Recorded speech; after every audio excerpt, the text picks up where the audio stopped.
internets! Hello, you absolute lovelies. Let's talk all about Alien Earth Episode 4. This is going to be full spoilers for Episode 4, so please have watched this show before watching this video. This show is magnificent, and we're at the halfway point.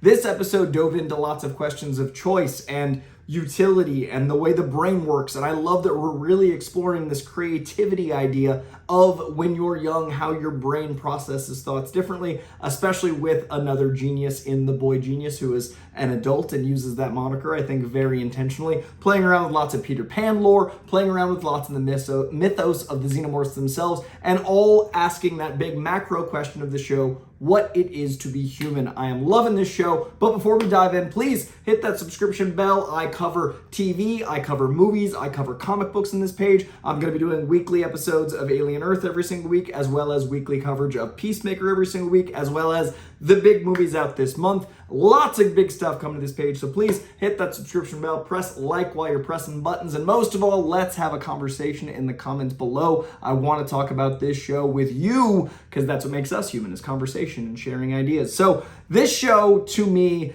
is the best example of what you can do with sci-fi to ask big, broad questions, but using a big, broad IP. Sci-fi is to raise a mirror to us. Fantasy is to raise a mirror to us, to look at our society and go, what's working, what isn't? I love the genre-bending Trojan horse of morality of comic books, and I love that sci-fi often looks at near future and far future, depending, ideas and goes, are we on the right path?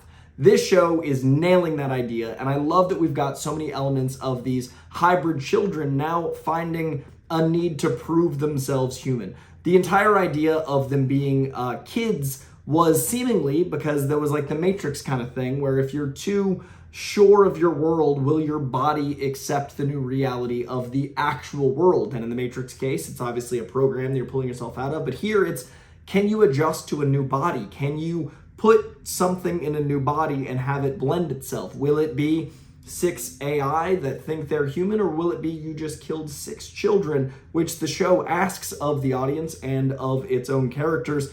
And that's such a fascinating question. I talked about the ship of Theseus last week, of how much can you change of something until it's no longer that thing.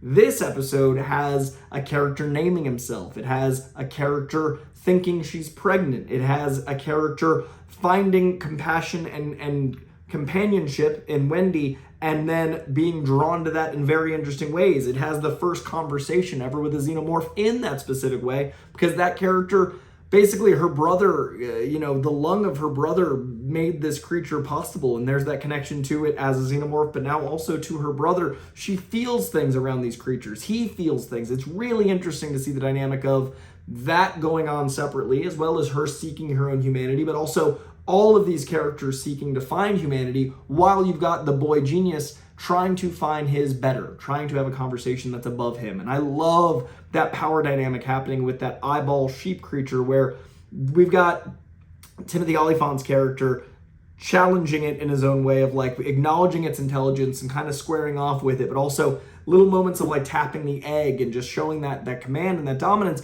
But who will be the dominant creature of this story? It certainly will not be the extravagant trillionaire that thinks he's the best thing. It's not going to be him, but what will happen to him in this hierarchy of need? Will he find his better in having a conversation? Will he keep challenging these lost boys to find that? And then we've got the incredible subplot of a character revealing his true name to our villain of the show, who also reveals his name as a way to manipulate things and give words power. But also, we find out through that these kids were stolen, straight up. The story with the brother that he was given was like, your sister died, but the dad seemed to know. Wendy seemed to think her father knew. Not the case. These kids were taken. The mom didn't know her son was alive. That adds another whole element to not just the morals and ethics of this, but like how all of this came to be. There are so many questions of what it means to achieve something and whether you stay human in that. And I've always seen Alien as a commentary on, extreme profit and extreme capitalism and late stage capitalism and billionaires, now trillionaires, and what it means to be human in those times. And we're not seeing a lot of humanity in this, and some of the most human scenes are with the Xenomorph at the end, where it's like a Cobra charmer having that moment with Wendy and the little Xeno. And it is so interesting to see all of these different creature effects and designs, all while the scariest characters in this episode might have been the children, who basically start to realize they have more power than they thought they did. The scene in the psychiatrist's office with the girl and that power moment of her like leaping across the room, and that dynamic after the therapist couldn't control her and get her to dissuade, after she wasn't in control. I'm really fascinated by who's going to survive this show, which makes it feel like an Alien comic where they've got the big bad, billionaire, trillionaire in this case, a solid synthetic who seems to be controlling and listening to everything. Every scene of him in this episode is either watching through glass, slightly removed, or listening to everything top to bottom of this infiltration that's happening. But he's always a little moved and watching. So the synthetic, Olyphant's character, seems very much in control this episode. But we also see the dynamic with the sheep and the intelligence of that sheep, those gamma rays and all those things. How much is that going to come to play? That octopus alien creature, octopi. There's so many things there. And then we've also got the soon-to-be traitor amongst them with Singh, who is basically going to seemingly sacrifice Wendy's brother. How will that change any dynamic? Will that be accomplished? Will Olyphant's character stop him? And all of this while the mother character, the one who kind of, the therapist slash mother, who seems to be forgiving all of this, who seems to be accepting all this, indoctrinated to the billionaire soul thing, and all of that, zooming out even more, while playing with Peter Pan ideas of staying a child. And that, to me, is the biggest through line here of that thing that happens with our brain waves, where when we get older, we aren't able to have as much neuroplasticity. We're not able to retain. We're also not able to achieve new ideas as easily. We're not able to learn a new language and all these things. And I've always been fascinated by Peter Pan and the concept of Lost Boys and that innocence and that freedom and that intelligence, but adding the creativity of a billionaire that wants to stay young, calling himself a boy billionaire, but also him playing as Peter Pan. That scene of him reading, that scene of him floating for a moment, all those beautiful metaphors.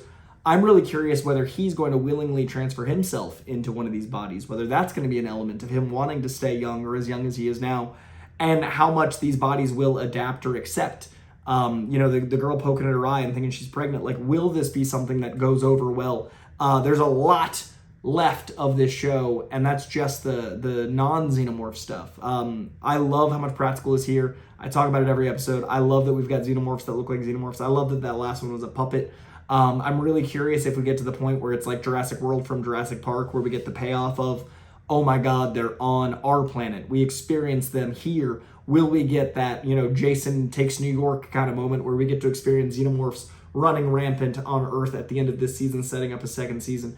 And I really like the Weyland-Yutani stuff with them controlling our big bad and that 65-year time jump and finding out he had a kid, and that adds another element to his villainy. He's such a good villain. I love how blindly and aggressively manipulative he is, but he's manipulating Singh both as a child and as an adult and leveraging and all those fascinating things. So the writing in the show is great. I love this directing where the music is very much of the 70s, 80s time, but the visuals with the overlap fading and the split diopter shots and like just so much of the dialogue takes place with transitions in this episode, which I really dug. Last episode's music, I forgot to give some love to, was also amazing. That guitar of sadness was delightfully late 70s, early 80s. Nailing the show, production design, acting, the actual design work of the creatures, the physical stuff in this show, and the seamless CGI. There's got to be CGI in here. They're doing a really good job blending it and making it work. So still loving this show quite a bit. Still my favorite show of 2025 so far. Very excited to dive into episode 5 now that we are halfway. What is the back half of this show going to be? Tune in next week here. If you want, come back to me. Hit that subscription bell. Hit that like. Leave a comment below. What did you think of episode 4? I'll be here covering 5 next week and Peacemaker even sooner. Thanks for joining me in this journey. This show is exceptional, and I really hope you're digging it as much as I am. And let me know if there's anything you think I missed in the comments. I want to talk about this show. Are there elements, themes, ideas, big concept stuff that I missed in this rant? Let me know down below. Much love, guys. I'll see you soon. Bye.